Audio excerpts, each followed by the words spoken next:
Hi everyone, I'm Prerna. I hope all of you are doing well and healthy. So आज इस video में हम बात करने वाले हैं कि BMS फर्स्ट ईयर में आप कैसे सरवाइव करें। मेरे इंस्टाग्राम पे कई सारे स्टूडेंट्स ने बहुत सारे DMs किए कि मैम मुझे बहुत ज़्यादा डर लग रहा है कि मैं फर्स्ट ईयर पास हो भी पाएंगे या नहीं हो पाएंगे। एक स्टूडेंट ने ये भी मुझसे मैसेज किया हुआ था, DM किया हुआ था कि मैम मुझे ऐसा लग रहा है कि मैं BMS नहीं कंटिन्यू कर पाऊंगी क्योंकि मुझे ऐसा लग रहा है मेरे सारे सब्जेक्ट में बैक आने वाली है। तो ऐसे कई सारे DMs मेरे इंस्टाग्राम पे आए हुए थे, तो मुझे लगा ये बहुत ही ज़्यादा ज़रूरी टॉपिक है जो मुझे कवर करना चाहिए अपने वीडियोस के थ्रू। तो आज इस वीडियो में हम इसी टॉपिक के बारे में बात करने वाले हैं, तो चलिए वीडियो को स्टार्ट कर लेते हैं। तो नंबर 1 सबसे इम्पॉर्टेंट चीज़ कि अपने सिलेबस को समझो आप लोग, ठीक है। ये सिर्फ फर्स्ट ईयर के प्रॉफ की बात नहीं है, जितने भी प्रॉफ हमारे BMS में होते हैं सारी प्रॉफ में ये चीज़ इंपॉर्टेंट होती है कि आप अपने सिलेबस को समझो कि आपके सिलेबस में क्या क्या टॉपिक आ रहे हैं। सिलेबस का समझने का मतलब ये है कि जो बच्चे बहुत अच्छे से पढ़ रहे हैं या शुरू से पढ़ रहे हैं उनके लिए ये वीडियो बिल्कुल भी नहीं है, क्योंकि उनको पता है, उनके पास गाइडलाइंस कहीं ना कहीं से उनको मिल जाती है ताकि वो अपने सारे टॉपिक्स कवर कर लेते हैं।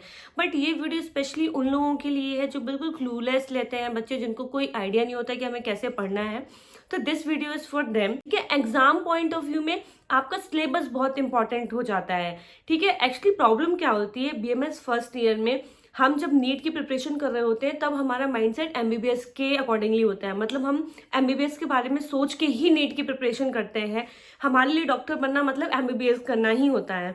BMS के बारे में, BHMS के बारे में, किसी अलग पैथी के बारे में हमें दूर दूर तक नॉलेज नहीं होती है। तो फर्स्ट ईयर में बच्चा पहले ही 1 साल तक मतलब ऑलमोस्ट डिप्रेशन टाइप का बच्चा रहता है। उसको डिप्रेशन ही बना रहता है कि मैं ये क्या कर रहा हूँ, मैं ये क्या पढ़ रहा हूँ। उसी में संस्कृत आ जाती है तो और समझ में नहीं आता है कि हमें क्या क्या चीज़ें कवर करनी है, ये संस्कृत कैसे पढ़े। हमने तो कभी संस्कृत पढ़ी ही नहीं है।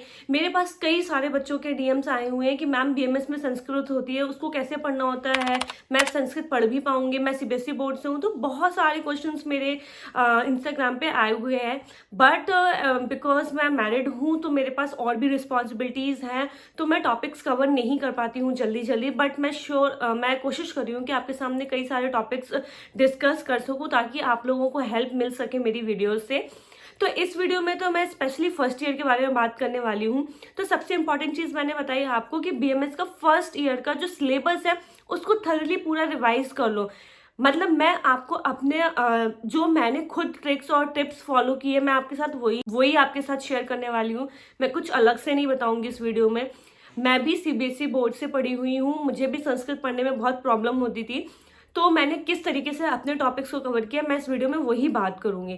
तो सिलेबस कैसे इंपॉर्टेंट होता है, मैंने इससे पहले भी एक वीडियो बनाई थी, उसमें भी मैंने सिलेबस की इंपॉर्टेंस बताई थी। सिलेबस किसी भी प्रॉफ में या किसी भी फील्ड में सिलेबस बहुत ही ज़्यादा इंपॉर्टेंट होता है। अगर आप मान लीजिए अगर आपका पेपर 2 महीने बाद है, आप अपने सिलेबस को उठाइए, एक सब्जेक्ट को अगर पकड़ा, जैसे आपने अष्टांग हृदय पकड़ा, अष्टांग हृदय के वहां पर सारे टॉपिक वाइज सारी चीजें लिखी होंगी। अगर आपने कुछ भी अभी तक प्रिपरेशन नहीं की ना, तब भी आपकी प्रिपरेशन होने वाली है। बस आपको करना क्या है, जो भी टॉपिक आपके सिलेबस में दिया हुआ है उस टॉपिक को उठाइए, अपनी कॉपी में टॉपिक का नाम डालिए, उसके बाद पॉइंट वाइज उसके नोट्स बनाना स्टार्ट करिए। ठीक है, तो सिलेबस इस तरीके से आपका बहुत हेल्पफुल होता है। मेरे पास अभी फर्स्ट ईयर का सिलेबस नहीं है, मेरे पास सेकंड ईयर का सिलेबस है। मैं आपको वो दिखाना चाहूंगी कि मेरे लिए सिलेबस कितना इंपॉर्टेंट होता था एग्जाम पॉइंट ऑफ व्यू से। ये मेरे सेकंड ईयर का सिलेबस है, ठीक है, ये थर्ड ईयर का है सिलेबस, ऐसे ही फोर्थ ईयर का है। फर्स्ट ईयर का पता नहीं वजह से कहाँ मिस हो गया है। तो ये फर्स्ट ईयर का सिलेबस है, सॉरी सेकंड ईयर का सिलेबस है ये। तो आप ये देखो मेरा सिलेबस कितना ज़्यादा रंगा हुआ है। जो आपका सिलेबस है उसमें आप एक एक पॉइंट को भी अगर कवर कर लेंगे अपने एग्जाम के लिए, तो भी आप अपने प्रॉफ को क्लियर कर लेंगे। नंबर 2 पॉइंट इज जो कि बहुत इंपॉर्टेंट है कि अपना शेड्यूल बनाओ। मतलब मैं ये नहीं कह रही कि आप इस तरीके से टाइम टेबल बनाओ कि 2 से 5 मुझे ये करना है, 5 से 6 ये करना है, इस तरीके से टाइम टेबल मत बनाओ। बस अपने उठने का टाइम टेबल तय कर लो कि मुझे 6 बजे उठ जाना है या 7 बजे उठ जाना है। जैसे कुछ बच्चे होते हैं जिनको मॉर्निंग में पढ़ना पसंद होता है, कुछ बच्चे होते हैं जिनको नाइट में पढ़ना पसंद होता है, तो उसके अकॉर्डिंगली अपना टाइम टेबल सेट करो। जैसे मुझे मॉर्निंग में पढ़ना अच्छा लगता था तो मैं उसके अकॉर्डिंगली अपना टाइम टेबल सेट करती थी। मैं 4 AM या फिर 5 AM उठ जाती थी। और जो मेरे हार्ड सब्जेक्ट होते थे ना, मैं उनको मॉर्निंग में ज़्यादा प्रेफर करती थी, क्योंकि वो मुझे कवर करना होता था ज़्यादा टॉपिक्स। ईजी सब्जेक्ट को मैं एंड टाइम के लिए रखती थी, कि जैसे इवनिंग टाइम के लिए। तो आप ये फिगर आउट करो कि आपके लिए कौन सा सब्जेक्ट टफ है, उनको मॉर्निंग के लिए रखो, या अगर इवनिंग में आप पढ़ना प्रेफर करते हो तो इवनिंग में सबसे पहले वो वाला सब्जेक्ट रखो जो आपको बहुत टफ लगते हैं, उसके बाद आप अपने इजी वाले सब्जेक्ट्स को लगा दो। बट 3 इम्पॉर्टेंट थिंग इज कि आप जो अपने नोट्स हैं बिल्कुल कंसाइज नोट्स बनाओ, मतलब बिल्कुल छोटे छोटे नोट्स बनाओ। ऐसा नहीं कि पूरी थ्योरी लेके अपनी कॉपी में नोटबुक में लिख रहे हो आप। जैसे आपने कोई टॉपिक पढ़ा, फॉर एग्जांपल मैं अपनी नोटबुक दिखाती हूँ आपको। फॉर एग्जाम्पल ये मेरे अष्टांग हृदय के नोट्स हैं फर्स्ट ईयर के। तो हमारे जब मैं अपने फर्स्ट ईयर में थी तो जितने हमारी सारी क्लासेस बहुत अच्छे से होती थी, तो अष्टांग हृदय के सर और जो पदार्थ विज्ञान है, हमें सारे नोट्स भी खुद रिटन सर बुलवाते थे और हम लोग लिखते थे। तो हमने सारे नोट्स भी बनाए हुए थे खुद से ही, अपने सर जो हमें बोलते थे। इसके बाद भी अगर आपके कॉलेज में क्लासेस नहीं होती हैं, लेक्चर्स नहीं होती हैं, तो आप अपना दूसरे प्लेटफॉर्म में जाके भी पढ़ सकते हो, जैसे यूट्यूब हो गया, टेलीग्राम हो गया, वहाँ से भी आप नोट्स कवर कर सकते हो। अब जैसे कंसाइज नोट्स का मतलब क्या है कि किसी चीज़ को भी आप इतने शॉर्ट फॉर्म में बनाइए, इतने शॉर्ट नोट्स बनाइए कि आपको एग्जाम टाइम पे वो बर्डन ना लगे, आपको ऐसा लगे उसको पढ़ने में भी मजा आए और जल्दी से जल्दी आपके कई सारे चैप्टर्स कवर अप हो सके। ठीक है, फॉर एग्जाम्पल ये मेरे अष्टांग हृदय के नोट्स हैं। तो जैसे मैंने यहाँ पर लिखा हुआ है कि स्थान, ठीक है, अब स्थान कितने हैं? 6। सूत्र स्थान, शरीर स्थान, निधान स्थान, चिकित्सा स्थान, कल्प सिद्धि स्थान और उत्तर स्थान। ठीक है, अब इसको आपको क्या करना है, अगर इसमें डिटेल अगर लिखने को आए तो आप क्या करोगे, लिख देंगे कि इन स्थानों का वर्णन किया गया हुआ है। उसके बाद आप एक इस तरीके का चार्ट बना दो, मतलब एक सर्कल वाला फ्लो चार्ट बना दो। आपके जो एग्जामिनर होगा वो भी अट्रैक्ट होगा, उसको भी समझ में आएगा कि हाँ आपने नॉलेज गेन की हुई है।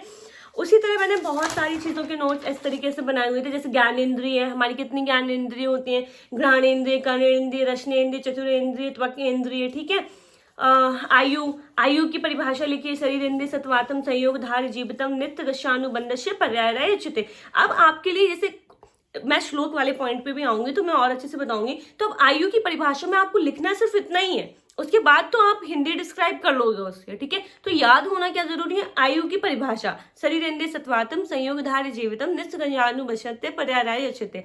ठीक है, आपको प्रोनाउंसिएशन मेरा सही से समझ में नहीं आ रहा होगा क्योंकि वो होता है संस्कृत पढ़ने में, बोलने में थोड़ा सा डिफरेंस आ जाता है, इसलिए वो थोड़ा सा है। बट हम लोगों को फर्स्ट ईयर में अष्टांग हृदय में जितने सारे भी श्लोक थे वो बिल्कुल रटे हुए थे, वो भी हमारे सर की वजह से, क्योंकि वो हम लोग क्लास में ही लर्न करा देते थे। यहाँ पे मैं एक श्लोक वाला पॉइंट कवर कर लेती हूँ। बहुत सारे बच्चे श्लोक को लेके और संस्कृत को लेके बहुत ज्यादा परेशान रहते हैं। देखो, अब आप ना बीएमएस में एंटर कर चुके हो, ठीक है, तो अब आपको इसमें सर्वाइव करना है। तो आपको ये नहीं सोचना है कि मैं श्लोक को कैसे हैंडल करूँ, आपको ये सोचना है कि मैं श्लोक से कैसे, मतलब श्लोक को कैसे लेके अपने प्रॉफ पास कर लूँ। ठीक है, मुझे पता था कि मेरा श्लोक वाला पोर्शन जो है वो इतना मतलब सॉलिड नहीं है, मुझे उतने अच्छे से लर्न्स नहीं होते बड़े बड़े वाले श्लोक। तो मैं क्या करती थी कि मैं अपना जो थ्योरी वाला पोर्शन है उसको बहुत सॉलिड कर लेती थी कि मेरा जो मार्क्स कटेगा भी तो वो श्लोक में ही कटेगा। और ऐसा बिल्कुल भी नहीं है कि आयुर्वेद पूरा श्लोक पे डिपेंडेंट है, ऐसा नहीं है। अगर आप थ्योरी में एग्जाम लिख रहे हो तो आपको ना मतलब श्लोक 1-2 श्लोक ही इन्वॉल्व होते हैं किसी भी आंसर में, ऐसा बिल्कुल नहीं है। पता नहीं क्यों मेरे पास इतने सारे डीएम्स आते हैं और लोग इतने ज़्यादा कंफ्यूज रहते हैं कि श्लोक के बिना कुछ नहीं होने वाला बीएमएस में, ऐसा नहीं है। हाँ, पीजी के लिए श्लोक बहुत इंपॉर्टेंट हो जाते हैं क्योंकि पीजी में श्लोक उठा उठा के दे देते हैं, तो वहाँ है थोड़ा सा प्रॉब्लम रहता है। और अब जो पैटर्न हो गया वो चरक संहिता में भी बहुत सारे श्लोक उठा के देते हैं, और वो भी श्लोक दे देते हैं, आपको उसको समझना होता है कि आप ये समझिए कि वो श्लोक किस अध्याय से दिया गया हुआ है और उसका क्या मतलब है। तो ये बेसिक रहता है, तो श्लोक को लेके इतना मत परेशान हो। अगर आप श्लोक से प्रॉब्लम हो रही है आपको, तो आप जो छोटे छोटे वाले श्लोक होते हैं ना उनको ही सिर्फ याद करो, बड़े वाले स्किप कर दो, क्योंकि आपका अल्टीमेट एम है आपको प्रॉफ क्लियर करना है। तो प्रॉफ क्लियर करने के लिए आपको 50% मार्क्स चाहिए। तो मेरे हिसाब से मैंने जितने भी अपने सीनियर से और जितने भी मेरी फैकल्टी थी, अपने सर लोगों से बात की है, उन्होंने मुझे यही बताया था कि श्लोक के नंबर कटते हैं, बट ऐसा नहीं है कि अगर आपने श्लोक नहीं लिखे हैं तो आपके पूरे मार्क्स कट जाएंगे। थ्योरी में नंबर मिलते हैं, श्लोक के कुछ ही नंबर कटेंगे। ठीक है, नेक्स्ट पॉइंट पे चलते हैं। Use the best reference books. इसका मतलब ये कि अपनी जो रेफरेंस बुक है उनको सही से चुनिए है। ठीक है, जो बुक्स हैं उनको इस तरीके से चुनिए जो आपके लिए इजी पढ़े, लैंग्वेज इजी पढ़े, वो वाली बुक्स को चुनिए। अब जैसे कि मॉडर्न के लिए आपको BD 84 जो एनाटॉमी की है वो तो आपको पढ़ना ही पढ़ना है। BD 84 एनाटॉमी में बच्चों को बहुत प्रॉब्लम होती है, तो उसके लिए मैं यही बोलूँगी जो हमारे फर्स्ट ईयर के सिलेबस में टॉपिक दिए हुए हैं उसको उठाइए, उसके बारे में बस 1-2 लाइन लिखिए, उसके बाद उसके रिलेशंस लिखिए, उसकी पोजीशन इन्फीरियर है कि सुपीरियर है, रिलेशंस याद कर लीजिए। मतलब कंसाइज 1 पेज का नोट बनाइए और उसी को रिवाइज करते रहिए। नर्व सप्लाई याद करो, किसी जो स्पेसिफिक अपने आयुर्वेद में जो हमारे सिलेबस में है उनकी नर्व सप्लाई स्पेशली याद रखो, जो एग्जाम पॉइंट ऑफ व्यू से है। बाकी जरूरी नहीं है एग्जाम के लिए, एग्जाम की तरफ से अगर आपको पढ़ना है तो सिर्फ एग्जाम के पॉइंट ऑफ व्यू से पढ़ो। सारी चीजें अगर पढ़नी है तो वो पहले से पढ़नी पड़ेंगी। वो आप ये सोचो कि 1 महीने में सारी चीजें आ जाएंगी, वो पॉसिबल नहीं है। लेकिन हाँ, सिलेबस के अकॉर्डिंगली प्रिपेयर करना पॉसिबल है। ठीक है, तो अपनी बुक्स को अच्छे से चुनो। उसके बाद बुक्स के साथ ना, अगर आपके कॉलेज में लेक्चर्स अच्छे से नहीं दिए जाते हैं, आप यूट्यूब में इतनी सारी वीडियोस अवेलेबल हैं, आप वहाँ जाके पढ़ सकते हो। फर्स्ट ईयर में तो हमारी सारी क्लासेस इतने अच्छे से हुई कि हमें कभी यूट्यूब की ज़रूरत ही नहीं पड़ी, किसी अदर सोर्स की ज़रूरत नहीं पड़ी। हमने सारा का सारा अपने क्लासेस से पढ़ा, उसके बाद बुक से पढ़ा। लेकिन जब कोरोना आया तब मैंने अपने सेकेंड ईयर के एग्जाम्स कोरोना में दिए थे। उस टाइम पे ना, मतलब मैंने यूट्यूब पे वीडियोस देख देख के अपने पास आउट किया है मैंने सेकंड प्रॉफ, तो बहुत अच्छे से दिया हुआ है। अगर किसी ने कुछ भी नहीं पढ़ा हुआ है तो भी आप यूट्यूब के वीडियोस से बहुत अच्छी नॉलेज गेन कर सकते हो। बहुत अच्छे अच्छे लेक्चर्स अपलोडेड हैं। सेकंड थिंग इज कि आप टेलीग्राम यूज़ कर सकते हो, वहाँ पर आपको पूरे नोट्स भी बने बनाए मिल जाते हैं। तो जो लोग हैं जो नोट्स नहीं बना पाते हैं तो वो पूरे नोट्स PDF प्रिंट आउट करवाओ, उससे भी पढ़ सकते हो। ठीक है, तो ये था आपकी बुक्स चूज अच्छे से करो और यूट्यूब की यूज़ कर लो अपनी पढ़ाई के लिए, टेलीग्राम यूज़ कर लो, अपने सीनियर से नोट्स वगैरह ले लो। नंबर 5 इज प्रैक्टिस करो ओल्ड पेपर्स की। ठीक है, ये क्यों इतना इंपॉर्टेंट है होता है, ये इसलिए इतना इंपॉर्टेंट होता है क्योंकि प्रीवियस ईयर से क्वेश्चन पेपर देखने से आपको ये पता चलता है किस तरीके के क्वेश्चंस पूछे जाते हैं एग्जामिनेशन में। तो वो बहुत इंपॉर्टेंट है। पैटर्न चेंज होता है हर साल। जैसे कि मैंने बताया कि पहले चरक संहिताएं जो होती थी उसमें श्लोक करके नहीं पूछा जाता था, लेकिन जब हम लोगों ने एग्जाम दिए उस टाइम पे सारे श्लोक्स उठा के दे दिए जाते थे और आपको अब पता करना है कि ये श्लोक किस अध्याय से कहाँ से उठाया गया है और आपको उसका डिस्क्रिप्शन करना होता था। तो वो थोड़ा सा टफ पड़ता है श्लोक वाला पोर्शन, क्योंकि जैसा मैंने बताया मेरा श्लोक वाला पोर्शन बिल्कुल भी स्ट्रांग नहीं था।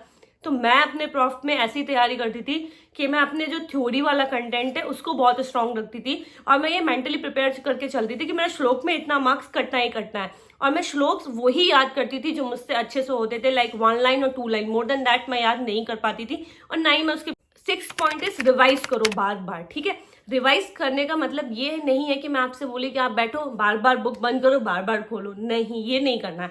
रिवाइज का मतलब है जब आपने से कल जो चीजें पढ़ी, आज आप नया टॉपिक पढ़ना स्टार्ट करो, आपने जितना भी टॉपिक कवर कर लिया है उसको दोबारा से पूरा रीड आउट करो। ठीक है, रीड आउट करो। ये नहीं कि हाँ, मतलब जैसे हम लोग होते हैं ना जो करते हैं कि उसके ऊपर कुछ कॉपी रख के फिर एनालाइज किया कि हमें याद है कि नहीं याद है, ये सब नहीं करना है। उसको बस रिवाइज करो, पढ़ते जाओ पढ़ते जाओ, आपकी मेमोरी में कुछ ना कुछ चीजें जाएंगी और जो कॉन्सेप्ट है ना वो समझ में आएगा। और फर्स्ट ईयर मतलब बिल्कुल वैसा है जैसा कि हमारी पढ़ाई के लिए ABCD होता है। मतलब जो हमारे लिए प्री रहता है ना BMS के बेस के लिए, वो फर्स्ट ईयर होता है। क्योंकि फर्स्ट ईयर में आप सारी चीजें पढ़ते हो अबाउट दोष कितने प्रकार के होते हैं। ठीक है, शारीरिक दोष होते हैं, मानसिक दोष होते हैं, पूरा का पूरा बेसिक है। मतलब वो जो बेस बनता है ना वो पूरा हमारा फर्स्ट ईयर में बनता है। तो वो कॉन्सेप्ट बनाना बहुत ही ज़्यादा ज़रूरी है। वो आपको लेक्चर्स देख के ही समझ में आएगा, वीडियोस देख के समझ में आएगा। आपकी क्लासेस अगर अच्छे से होती है तो वहाँ पर इन चीज़ों को अच्छे से समझ लिया, क्योंकि हमने अपना फर्स्ट ईयर बहुत अच्छे से समझ के चला था, तो हमें कभी आगे प्रॉब्लम नहीं हुई बेस के मामले में। पॉइंट है prioritise your health and mental health. मतलब इन सब चीज़ों में आप अपने मेंटल हेल्थ का बहुत ख्याल रखिए। परेशान मत होइए, घबराइए मत, ये मत सोचिए कि मैं पास नहीं हो पाऊंगी या पास नहीं हो पाऊंगा। जिस तरीके से मैंने बताया, अगर आप 1 महीने भी इस तरीके से तैयारी कर लोगे ना, मुझे ऐसा लगता है आप प्रॉफ क्लियर कर लोगे। ठीक है, क्योंकि मैंने किया हुआ है। और आपसे मैं सिर्फ इतना ही बोलूँगी कि परेशान मत हो। जो चीज़ें नहीं आती उनके पीछे भागने से अच्छा जो चीज़ें आपको आती हैं उनके चीज़ें भागो। ठीक है, श्लोक के पीछे मत भागो। अगर आपको लग रहा है मैं श्लोक नहीं कर पाऊंगा तो उसको छोड़ दो। एक लाइन वाले श्लोक बहुत हैं हमारी बुक में, बहुत सारे अवेलेबल है, उनको याद कर लो। ठीक है, so that's it about this video. I hope आपको ये वीडियो पसंद आया हो। अगर वीडियो पसंद आया तो प्लीज़ वीडियो को लाइक कर लेना और मेरे चैनल को सब्सक्राइब कर लो।